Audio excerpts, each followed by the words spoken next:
Blessed morning and happy Wednesday po sa inyong lahat mga langga. So as you can see mga langga, no, nag-gloves po tayo ngayon because today ay may nabili po si Insik na mga sayote. So eto po, nakabili po siya ng 5 sayote mga langga. Hindi ko alam kung magkano yung bili niya, pero malalaki, kaya nagustuhan ko po yung yung sizes ng sayote na ito mga langga. So save na tayo, hindi na tayo nito magugutom mga langga, no, kasi marami na tayong konsumo ng sayote. So medyo maingay po ngayon dito sa amin kasi nga tabo ngayon mga langga, kaya nakabili po siya ng sayote. Ito lang po talaga yung binili niya, tsaka kalahating tray ng ng hard boiled ng egg mga langga, kalahating tray. So mga 1 week na sa akin yun, kasi paminsan-minsan kanang nag-uulam din kasi kami ng itlog. Aray, ako. So baka nagtaka kayo kung bakit ako nagsusuot ng gloves mga langga. So nagsusuot po ako ng gloves dahil sobrang dagta po talaga nito. Every time na magpipil ako or kanang magbabalat ako nitong sayote na to, ay kanang grabe yung kamay ko pagkatapos hindi matanggal-tanggal yung dagta na dumidikit sa kamay ko. Kaya para bang kumakapal yung kamay ko ba every time na ako magbabalat ng sayote or maghihiwa ako mga langga, kasi yung lalo na kapag bagong pitas mga langga, grabe yung dagta. Kung sa Bisaya pa yung dagta ay tagok. So yun yung natin iniiwasan. Kaya ayun, masaya talaga ako mga langga kapag may sayote, kasi ang gagawin ko dito ay iba-blanch ko na sa pakukuluan ko lang ng konti. Kapag medyo pwede na siyang kainin, yun na lang. Tapos bale ito yung replacement ko sa kanin. So yung pagda-diet ko mga langga ay hindi naman madali, hindi naman siya madalian talaga. So kasi magagalit po kasi sinisik sa akin kapag magka-crash diet ako, or kapag po mga langga, kapag hindi po ako kumakain, or kasi kapag wala akong sayote, kumakain talaga ako ng kanin paminsan-minsan. Kasi magagalit si Insik sa akin kasi pangit daw or nakakasama daw yung crash diet or yung dire-diretsong diet na ba. Sumasakit din po kasi yung ulo ko mga langga kapag wala talaga akong makain. Kasi sa morning, sa buong araw,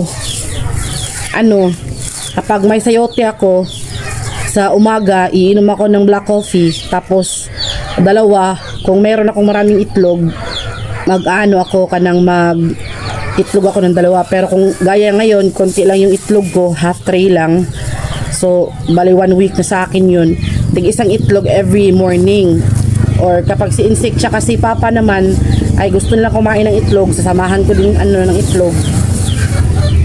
Na ko din, pero paminsan-minsan lang talaga sila pero pag gusto naman nila, sinasabi nila samahan mo ko ng pagboboil ng itlog. So yun, isasamahan ko sila. Pero paminsan-minsan kadalasan tinapay talaga yung gusto nila, yung bagong luto ba. Meron kasing bakery dito, or may paminsan-minsan din may maglalako dito ng bagong luto talaga, yung umuusok pa na Francis. So yun yung nila. Ako naman mga langga, ang ingay ng manok.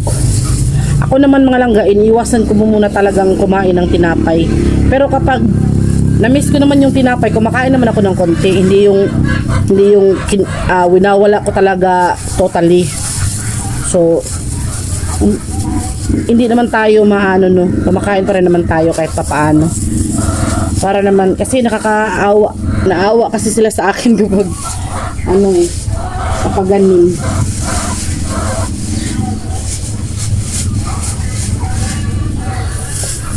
Tapos nag-walking din po ako ngayon mga langga. Pero Hindi talaga always, lalo na ngayong maulan. Ang hirap ng daanan dito ngayon mga langga kapag maulan.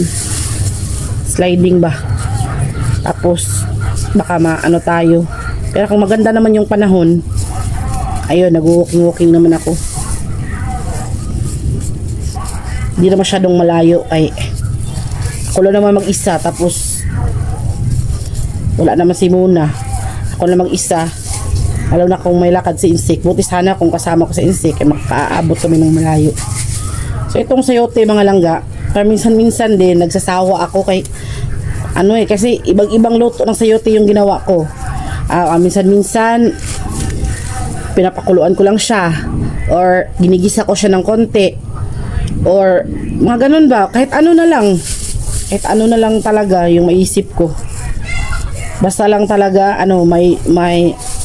may pang ako sa sayote ko. So yun, iba-iba po tayo ng pamamaraan ng pag-lose weight. Pero ako hindi ko naman target na pumaya talaga. Yung target ko lang ay maging healthy tayo ba, no?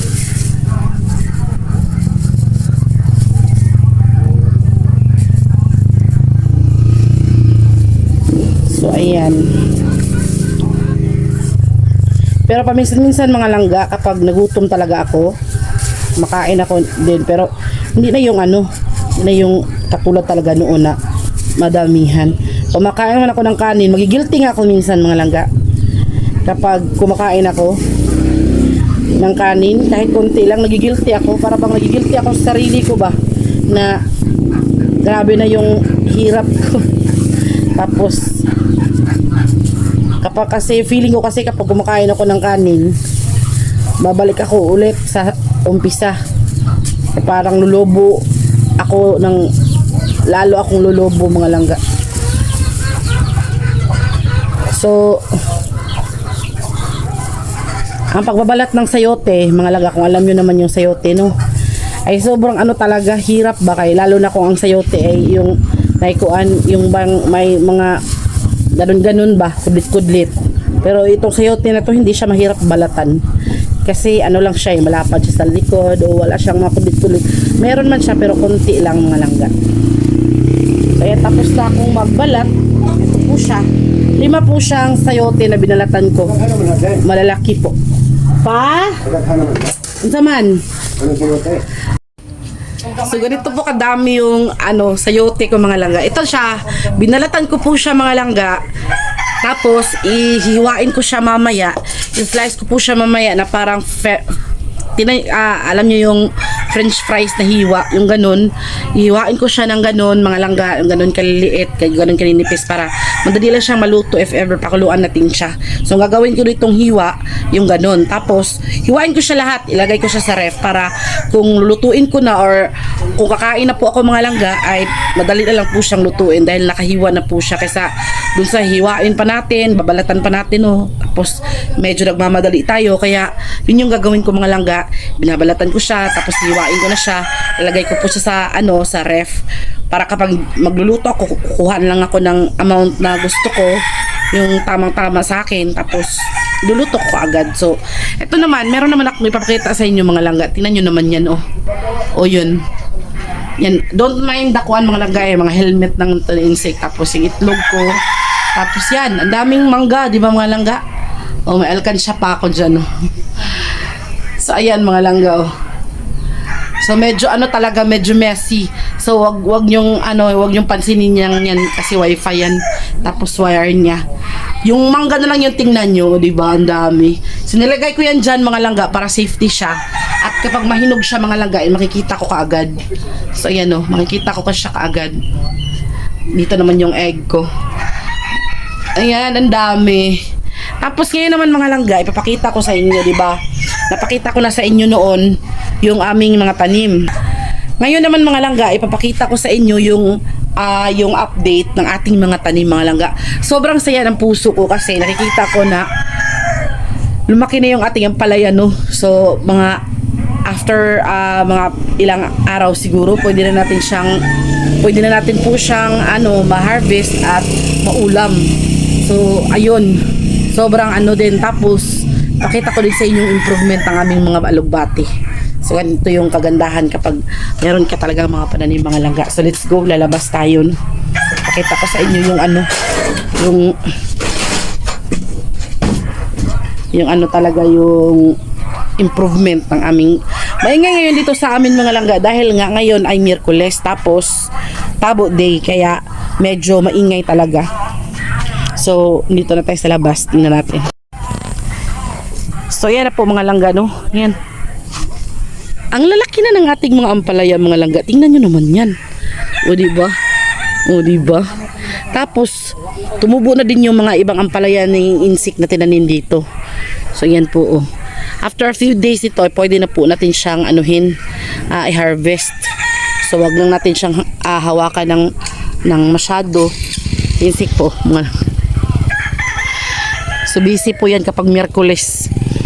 So ayan, wag natin siyang masyadong hawakan. Meron din pong bunga dito sa bandang to. Nawa laging usa. O dara des ilawom. Ayan. Yan po mga langga. Yan, tapos yun pa. Yan, ampalaya po yan. Tapos medyo umano na po siya doon. Diba? Tapos ito ilagay natin siya dito. Para ano siya, ayan. Para mukatay siya mga langga. Ayan. May mga bulaklak na yan. Tapos meron na yung mga panibagong bunga. Ayan. O diba? So ayan. Naririnig nyo po yung mga ano na yun. Nagtitinda yun ng isda mga langga. Tingnan nyo naman yung ating alugbati dito. Diba mga langga? O. Mga alugbati natin yan. Tapos yung ampalaya umano na din iturok ng ampalaya. Ayan, tingnan nyo naman yung alugbati natin mga langga, no? O diba? May mga dahon na yan. So lalagyan natin yan ng gapangan para gumapang siya ng bonggang bongga, no? So ayan. Tapos doon sa kabila, doon naman maglalagay tayo doon ng garden. Tapos tingnan nyo naman yung ating mga lemongrass. Yan, may mga lemongrass kami tinanim dyan sa mga dulo. Tapos ito, sili to mga langga. Ito yung ano niya, sili na capsicum ba o yung bell pepper. Tapos meron din dito. Ayan o, ibang variety siya mga langga. So masaya yung ating mga pananim ngayon, no? Dahil ano nga, so medyo madami talagang tao ngayon sa ano mga langga. Lalo na doon sa ano, sa kabila, doon sa kabila. Marami talagang nagtitinda doon. Dito naman banda wala masyado. Meron isa. Ayan o, nakikita nyo ba? Mga langga, nakikita nyo. Ayan o. Nagtitinda yan ng mga saging, manok, ng native chicken, iba't iba. So ayun, yun yung update natin ngayon. Tingnan nyo naman yung mangga na yan mga langga. O diba? O ayan, ang dami kong mangga dito, diba? Ganyan lang yung pagkakalagay ko para ano sila, para safe sila at hindi malanta yung kanyang mga punuan. So ayan, di sila magalaw-galaw. Tapos yan, alkansya ko yan mga langga, si Bunny. Tinatawag ko yung Bunny kasi Bun siya eh. Tapos dito naman, meron naman tayong mangga mga langga. Dami ko talagang mangga, di ba? Oh. Oh, di ba? Ayan. Ayan, ibang variety din to ng mangga. Itong lahat mga langga, wala akong ginastos dito, ha. So, bigay-bigay lang to sa mga ano, mga pinsan insik. So, iba-ibang variety yan mga langga. Yung nilagay ko sa basket na yan ay mga hinog yan. Tapos yung iba doon ay mga hilaw pa yan, pero mahihinog din yan mga langga. Ayan o. Yan yung tinatawag daw sa, shout out to Ate Ging. Ang tawag daw sa kanila ito kabayo. Sa amin naman, mangga karabaw. O diba? So itong mangga na to mga langga, iba yung variety niya. So sabi ni Ate Ging, ang tawag daw sa kanila nito ay mangga na kabayo. Ito dah, mataas siya na ano. Papahinog na siya mga langga, tingnan nyo. Malapit na siyang mahinog. Tinikman ko siya. Nagbalat ako ng isa, kinain namin ni Insik at Papa. Matamis na siya kahit medyo hilaw pa. Pero manilaw-nilaw na po siya mga langga, manibalang. So ito, iba tong variety ng mangga na to. So ito namang mangga na to mga langga, iba din yung variety niya. O diba? Iba din siya. Iba din yung variety niya. Hindi ko alam kung anong pangalan nito mga langga. Basta iba. Iba siya kaysa dito sa ano, sa kabayo or sa amin to, Carabao. So iba sila ng variety, no. Marami itong iba't ibang klase mga langga na mangga, pero ano, wala kaming ginastos nito, ha. Wala po kaming ginastos niyan. Bigay po yan. Thank you so much to Tatay Juan. Thank you so much to Mama Adeline, mga relatives po yan ni Insik. So, ang mabait nila kasi instead of bibili kami, hindi kami pinabayad. Gusto sana namin na kung sabihin nyo na, pinilit nyo sana. Kahit anong pilit ko mga langga, ayaw talaga kasi konti lang naman daw. Tapos tumulong din po kasi si Insik sa kanila sa pag-harvest ng konting meron tigyawat ako, ang sakit. So yun mga langga, yun yung dahilan. So ngayon naman, nagkuha na ako ditong aking mahiwagang chopping board. Sa mga nagsasabi na naman, ganito yung kulay lang talaga niya mga langga, pero malinis siya. Tapos huwag kayong mag-alala at makakabili din tayo ng panibagong chopping board, no. So, meron naman akong chopping board noon na meron naman akong ibang chopping board, makapal, kahoy, gawa ni Insik. Pero, mabigat siya mga langga, hindi ko siya ma-transfer, tapos, maganda lang po siyang gamitin para sa karne, yung mga malaking isda, yung ganun. Pero kapag mga prutas at saka, mga maliliit lang yung hihiwain ko, ito lang talaga yung ginagamit ko. So, wag nyo na lang intindihin yung kulay niya, ganito talaga siya. Supposed to be yellow green to noon, pero yun nga medyo na siya kanang naluma, kaya ganito na yung kulay niya, pero malinis po siya mga langga, wag kayong mag-alala. So ngayon naman ay hihiwain ko na ng bonggang-bongga itong ating mga sayote, no. So heto siya mga langga, ganito lang yung ginagawa ko. Lang siya, yung ganun. Kasi mayroon siyang meron siyang liso ba, or meron siyang buto.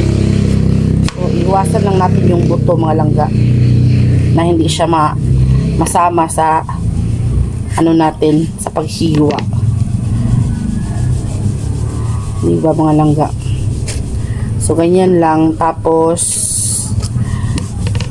yan, ganyan. Kahit anong hiwa na gusto mo, napaka lang naman, napaka basic lang naman yung na yan. Yun yung na kailangang sundin yung ginagawa ko mga langga. Iba-iba naman tayo ng version, no. Iba-iba naman tayo ng pamamaraan, pero ako ginagawa ko parang pang french fries talaga. Yun bang medyo mahaba. So ayan, yung ganyan lang, ganyan, diba? Yung parang pang french fries talaga, medyo mahaba siya na manipis, yung ganyan. Kasi maganda, masarap kasi po siyang kainin kapag tinutusok-tusok mo siya sa tinidor. So ayan po. So ayun, hihiwain ko na lang po muna itong aking mga ginagawa mga langga, no.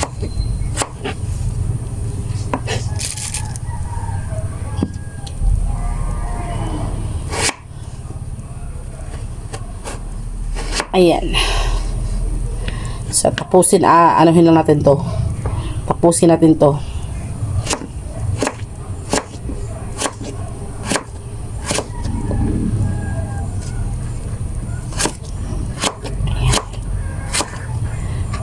So ganyan lang. O diba? O. Ganyan lang siya kaliliit. Ganyan lang siya mga langga. Ganyan lang yung gagawin natin. O diba? Ganyan, para siyang pang french fries talaga mga langga. Kaya ayun, sobrang ako ngayon, nagpapasalamat kasi hindi tayo magugutom. Masaya ako mga langga kapag masaya ako kapag meron akong maraming sayote, kasi hindi ako problema sa kakainin ko. Tapos sila Insik din, hindi din sila problema sa kakainin nila. Kasi kumakain naman sila ng kanin Tapos hindi din sila problema sa kakainin ko. Kadalasan kasi problema talaga si Insik, kasi maawa siya sa akin siguro. So shout out pala, shout out to Ma'am Nita Overton. Hello Ma'am Nita Overton na nasa Sydney, Australia. So Tagaliti po siya, medyo may pagka-Bisaya siya mga langga, pero hindi siya masyadong marunong sa Bisaya. Shout out po pala sa inyo. Sobrang ingay pa talaga ngayon. Maraming sasakyan na dumadaan. And of course, shout out to my ate Ging, to Tita Vivian Mariano. Shout out to Ma'am Claripel de la Piña, to Ma'am Yumi. And of course, shout out to Ma'am Gladys Corpus. To Ate Maru, shout out po sa'yo. Mag-ingat ka lagi sa work. And of course, to my ate Neng na nasa, ngayon, na nasa Switzerland ngayon kasama kanyang sister. Shout out din to Ma'am Rita. Of course, to Tita Arceli na nasa Manila. Shout out also to Ma'am Bamarv, to Ma'am Bambi Magadia. Shout out sa'yo. Shout out also to Inday Joy, Stevie Joy Barangco. Shout out to Ma'am Juanita Pinamayor. Shout out also to Ma'am Popoy. Shout out to Tita Vivian, to Auntie Josephine Mendez. Shout out also to Glicerna. Shout out sa'yo, Ma'am. Shout out din. Kailangan mag-shout out tayo mga langga. Kasi paminsan-minsan lang tayo mag-shout out, no? Bigyan natin ng At shout out to Ma'am Imelda Yu or to Ma'am Zuraida Kadalim. Shout out po sa iyo. Maraming salamat po dahil napansin niya ni Ma'am Rita na lumiito yung mukha ko. So ganito ganito siguro talaga yung mukha ko mga langga. Pero wish ko talaga na sana matanggal na tong aking baby fats dito ba. Yung cliff chin. Gusto ko talaga matanggal na siya para makita na talaga yung leeg ko mga langga. Shout out to Prancer Blitzin. Shout out to Mama Marilu Ganaban, to Ate Susan, to Sister Eds Maricar Johnson. Shout out sa'yo. To Ma'am Love C. Shout out po. Shout out also to Ma'am Evelyn Pasht, to Ma'am Evo Tralove. Shout out sa inyong lahat mga langga. Salamat po, maraming salamat sa inyong walang sawang pagsuporta at pagmamahal kay Langga Insik Vlog. Shout out to Ma'am Margie Colby, hello. Shout out din po sa inyo. Sino pa ba dito ang nagpapa-shoutout? Kahit hindi kayo nagpapa-shoutout malangga, isa shoutout ko kayo. And of course, to Ma'am Beautiful, Ma'am Nens Bandokilio, shoutout po. To Ma'am Helda Felices and to Ma'am Adelina Felices Ibanez, shoutout po sa iyo. To Ma'am Anita Cinco, shoutout po sa inyo. To Ma'am Marjorie and Arvin. To Ma'am Paz Antoinette Morados, to Ma'am Gemma Matsuda, Christy Calda Andales, to Ma'am Miriam Hu, shoutout to Ma'am Adelina Corobalde. Shoutout po sa inyo. To Ma'am Love C. Almadin, shoutout. To Ma'am Mary Grace Labadan, Anderson Manyaul, Ma'am Joanne Baricuatro Tucci, shoutout po. To Ma'am Evette Diaz, Ma'am Beautiful Evette Diaz. To Ma'am Buena Frost, Angie Thompson, to Ma'am Ning Ariola. Shoutout to Ate Jingjing or Mary Jane Balista. Shoutout po sa inyong lahat. So, sa mga gusto magpa-shoutout po, lagay nyo lang po yung comment sa comment section. To Ma'am Flor Flores, shoutout po sa inyo. And also ko sa mama ko, shoutout din po sa iyo. Mag-ingat ka dyan lagi sa Bohol. And magkikita tayo soon. So, balang araw magkikita tayo at maayos din natin yung bahay mo.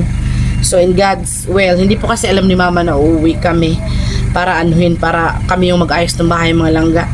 Hindi namin sinabi. So, surprise natin siya kung ano yung niya.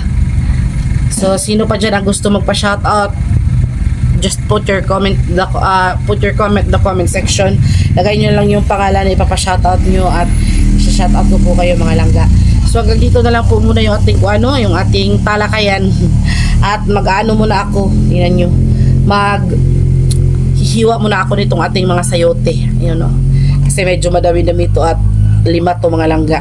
So, thank you so much sa panunood at thank you. Maraming salamat po sa napanoorin nyo palagi yung aking vlog, yung vlog namin ni Insik. At sa mga hindi pa po nakapag-follow, follow nyo po yung aming FB page, Langga Insik Vlog. And sa mga may mga clarifications, questions, and anything, pwede nyo po akong i-message or pwede po kayong magtanong or i-follow nyo din po ang aking isang FB page, Langga MJ Mabala. So yun po yung isa sa aking mga FB page. Yun po yung personal FB account ko. And yung aming FB page ni Insik na Langga Insik Vlog pa rin. So yung profile picture doon ay tatlo kami ni Insik, ako tsaka si Sphinx. Tapos si Sphinx doon may may sunglasses. So thank you so much po ulit sa panonood. Maraming salamat. Enjoy po kayo. And may God shower you a lot of blessing, good health, long life, and sa inyong lahat at sa inyong pamilya po. Maraming salamat po sa inyo. God bless you and mabuhay po kayong lahat mga langga. Thank you and happy Wednesday ulit.